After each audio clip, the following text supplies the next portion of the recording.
Credit scores can feel confusing with somewhat murky calculations, but understanding what a credit score is and what a good one can do for you can open the doors to better rates on loans and faster application acceptance rates on rental units and other items. We're chatting with Brittany Owens from Schoolsfirst Federal Credit Union about what goes into calculating your credit score and how to improve it. Welcome, Brittany. Thank you for having me, Desiree. Yeah. I'm excited to be here. Yes, we're excited to have you back. So break down what a credit score is exactly, because when I kind of check my credit score, I picture a line of judges holding up like the 3 different signs, and I want to come in first place. Yeah. Well, that would be a lot more fun. Coming in first place, even better. Yeah. But no, a credit score is a 3-digit number that the 3 major credit bureaus use. They use 5 different categories to be able to determine our credit score. Okay. So the 5 categories: mix of credit, new credit, the length of credit, credit utilization, which you may hear people say capacity, as well as your payment history. So that's going to help us to build our credit score. Plays all the different factors. And can you break down each of those categories and how they impact your credit score? Yes. So the most impactful thing that's going to hit our credit score, 35% is going to be our payment history, making sure that we're making all our payments on time. So the credit agents, they're going to be looking, if it's anything that is associated with the bill, your credit card, your auto loan, your mortgage, they're going to be making sure that you're making those payments on time. Yeah.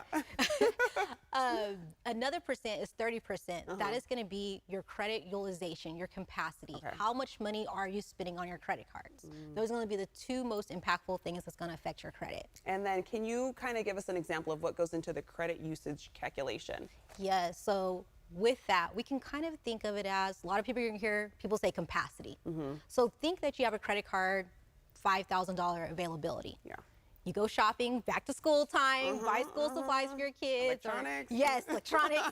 And you know, we have now a $2,000 balance on our credit card. We are at a 40% usage on that credit card. That is where we do not want to be.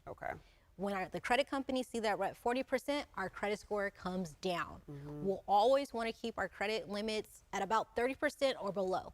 So we start making payments towards that 2,000. We bring that usage down below that 30%. Our score is going to go up. Okay. So we covered the elements that make up about, we talked earlier, the 65% of your score, and then remind us, what about the remaining 35%?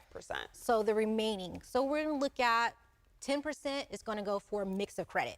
Having a credit card, auto loan, mortgage, student loans. Another 10% is going to be that new credit. Not opening a lot of cards in a short amount of time.